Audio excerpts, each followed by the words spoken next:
Hi again. Okay, this video I'm going to give you a sense of what's in the readings that you're going to be choosing among. Um, so first of all, we've got the chapter from the Nagel book, the very short introduction to knowledge. That is totally worth your time. Part of the reason I'm saying you need to read at least 2 readings from this list is I want you to take something else on as well. So remember, that book is written for a general audience. It is by design very short. Um, Particularly if you are onto level 2 in the levels exercise, you might find it difficult using this book as a source. So remember, when you're on level 2, you once again have to find an argument, but now instead of just putting it into numbered premises and conclusion, you have to explain it in your own words. Now, Nagel's generally there reporting on other people's arguments rather than giving her own. So if you want to do justice to an argument being reported on, you probably want to find its source anyway. And if you want to, fully explain what's going on in your own words, you're going to need to get familiar with that and explain that. Anyway, last year, when students used the Nagel book as a source for their levels exercises, they would often struggle. That's not necessarily going to be the case. Maybe you'll be fine. Anyway, I recommend the book. As I said before, but I'm not going to say too much more about what's in there. There are some very nice, albeit very short, discussions of the history of and themes in skepticism. But okay, let's get on to the other ones, because this is where you need to hear something about what kind of objections or what kinds of problems are being addressed. I'm going to start at the bottom, actually. So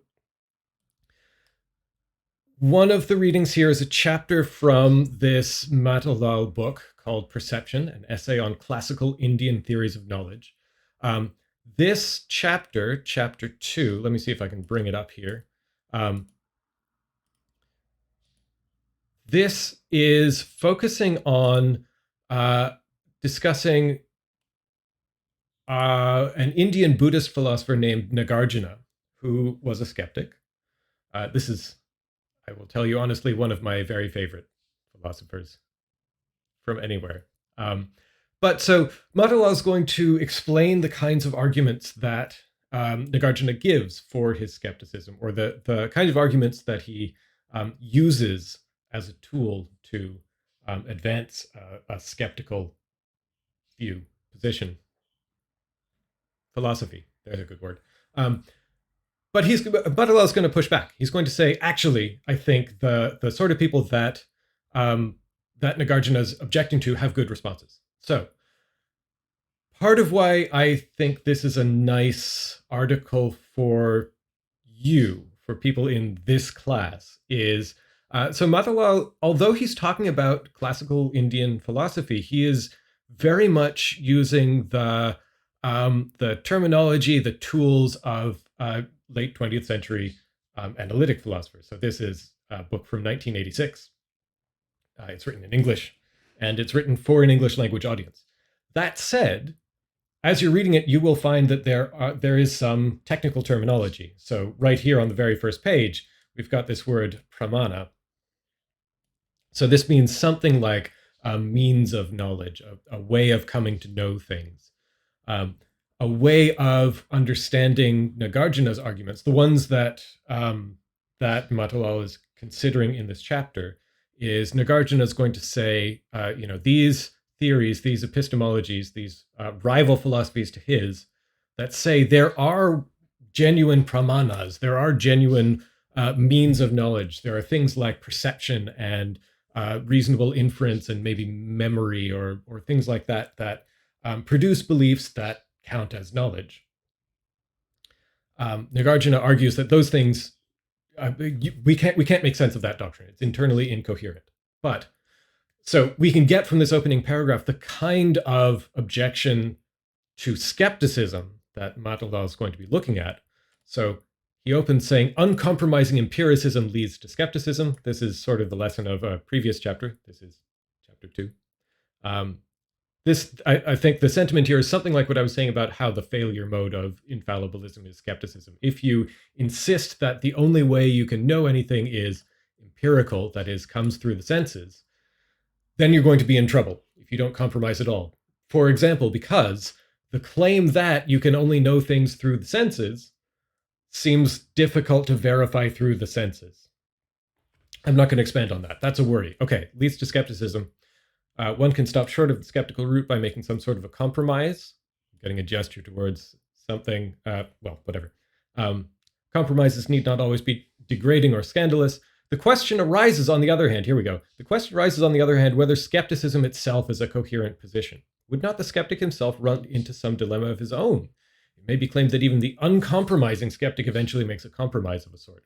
I'll pursue this question here after presenting the arguments of the Indian skeptics, viz., that is, namely, those who reject altogether the pramana doctrine along with its emphasis upon the empirical foundation of knowledge, while tentatively accepting the empiricist stance of their opponents. So, Nagarjuna is one of these people who rejects altogether the pramana doctrine that Matilal was discussing in a previous chapter that you haven't read, the doctrine of means of knowing. He also rejects that doctrine's emphasis upon the empirical foundation of knowledge, while tentatively accepting the empiricist stance of Nagarjuna's opponent. So Nagarjuna, in the arguments that Matilal's considering for Nagarjuna's skepticism, he's going to say, you guys are empiricists. Okay, let's assume that, I'm going to pretend for the sake of argument that I agree with you about this kind of stuff. And I'm going to show that your own assumptions lead to incoherence. You just fall apart. Okay.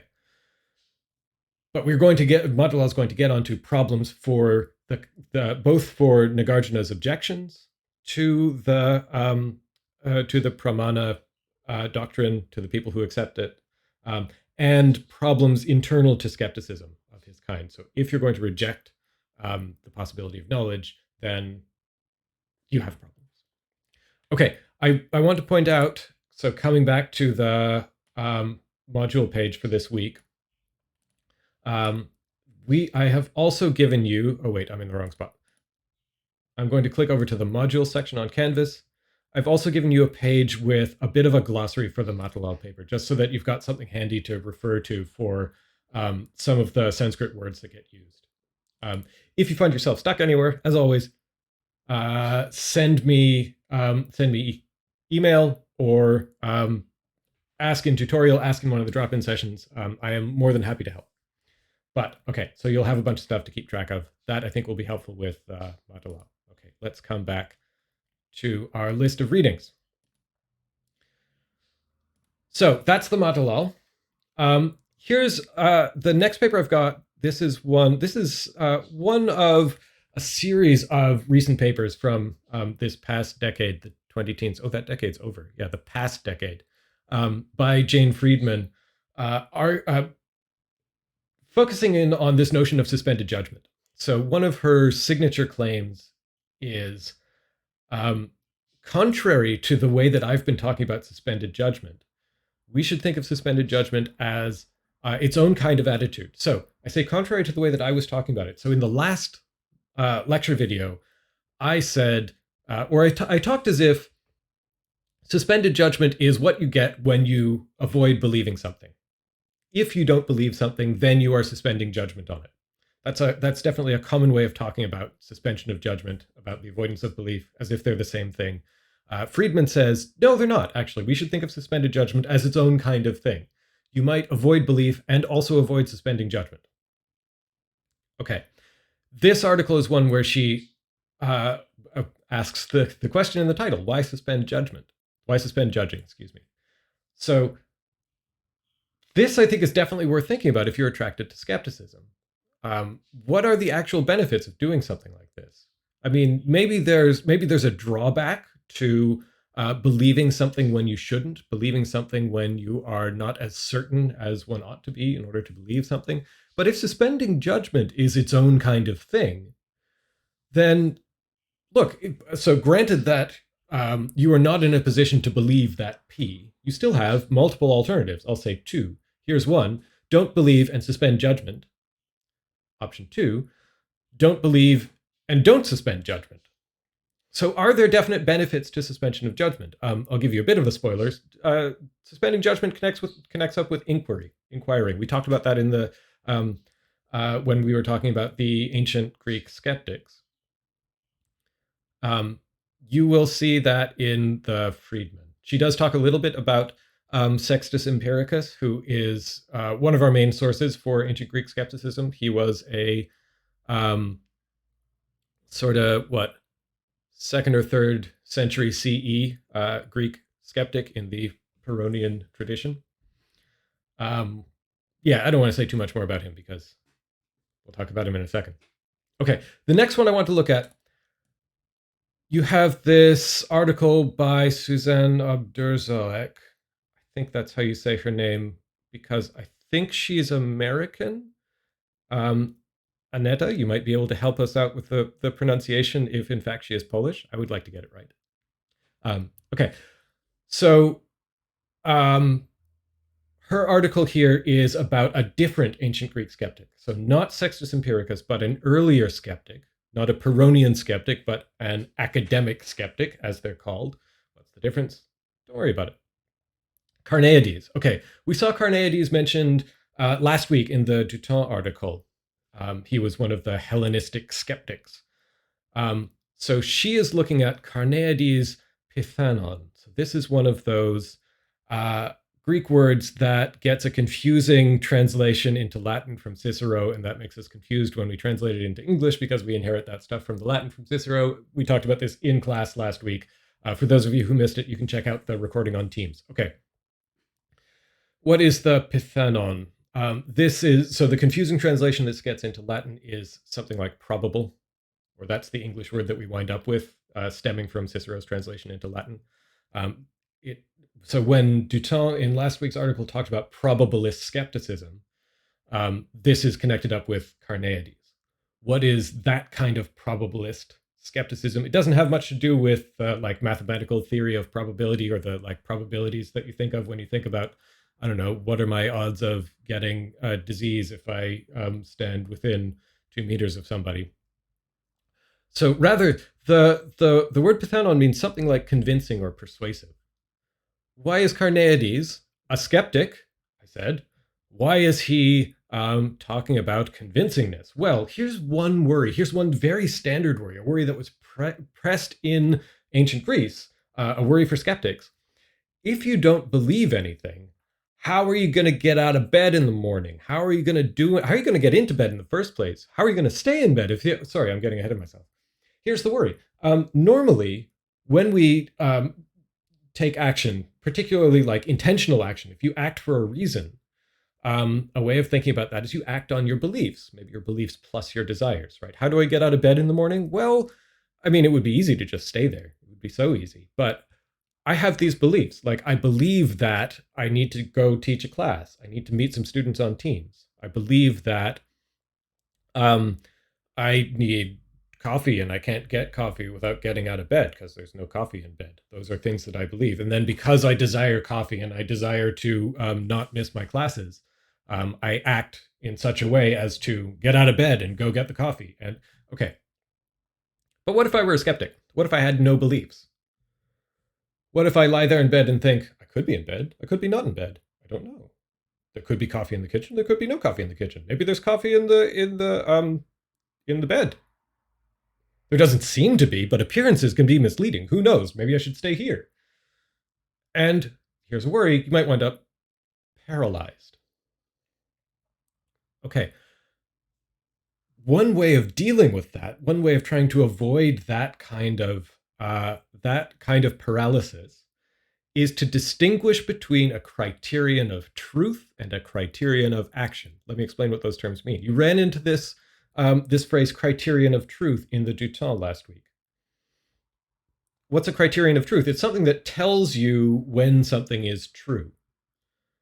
So this isn't necessarily a theory of truth. We're not saying here's what it means for something to be true, but it's something like telling you, so if an appearance, if let's say a proposition you're considering, however you want to phrase it, if something that you're considering believing in has a certain property, then we say, this is how I can tell that it's true, and so I'll believe it. Skeptics say there is no criterion of truth. There's no, again, in Duton's terms, there's no mark of truth, no discernible mark of truth that we can believe on the basis of. There's no way for me to tell what's true and what's not, and therefore we don't believe things. But here's the additional part, and here's where the Pythanon comes in.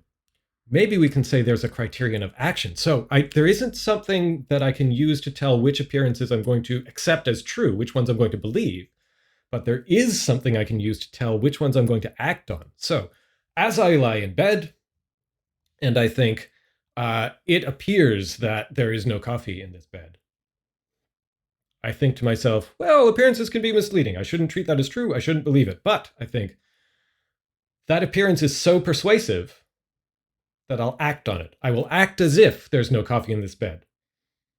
I have what feels like a memory that I have coffee in the kitchen and a kettle and the rest of the coffee making implements.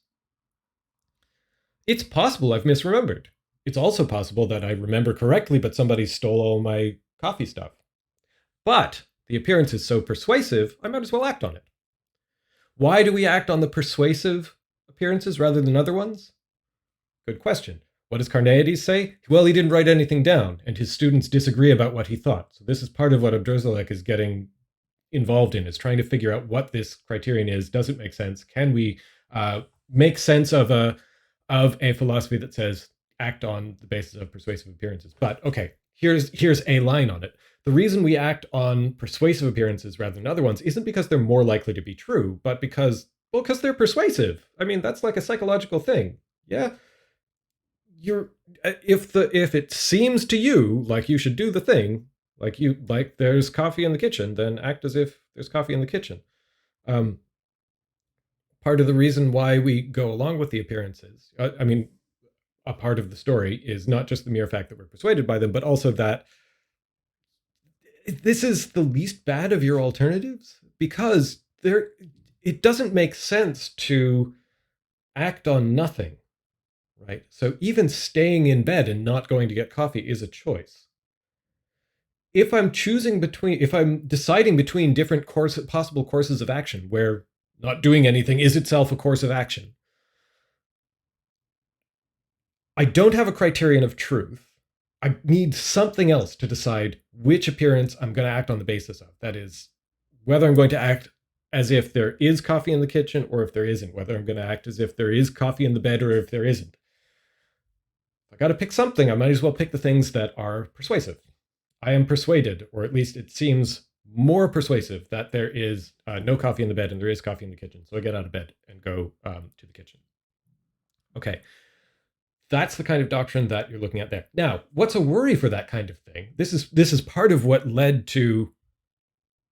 Sorry, I'm going to stop myself there. This is part of what led to the Pyrrhonist skeptics breaking off from the academic ones, but you don't need to know about the internecine ancient fights among skeptics. You can find out about that if you like, and you can definitely ask me questions. But okay, here's a worry. If you think we should be skeptics, we should avoid belief. And then this guy Carneades says, hey, yeah, so don't believe anything, but like whatever seems persuasive to you, go with that and act on the basis of that. You might worry. That sounds like belief.